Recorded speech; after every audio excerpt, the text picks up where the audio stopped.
بسم الله الرحمن الرحیم. اسمم علی هستش، از ایران اومدم پیاده روی شرکت میکنم.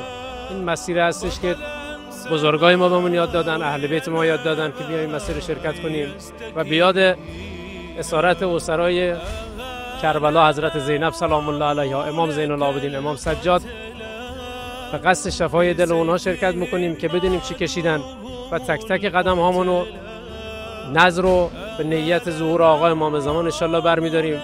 به نیت ظهور امام زمان انشالله مردم غزه، مردم فلسطین انشالله آزاد بشه و تمام مسلمانان با هم متحد بشن انشالله. این مسیر رو حدوداً 3 روز بلمش پیاده داریم میایم این مسیر رو و حتی اگر 10 روزم طول بکشه، 20 روزم طول بکشه، برامون مهم نیست، مشکل برامون نیست. به عشق امام حسین، به عشق حضرت ابوالفضل این مسیر رو طی میکنیم انشالله.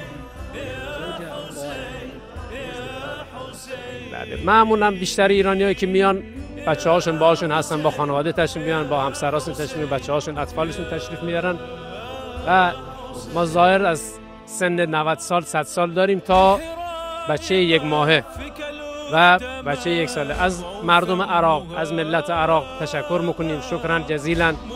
انشالله یرحمکم الله والدیک.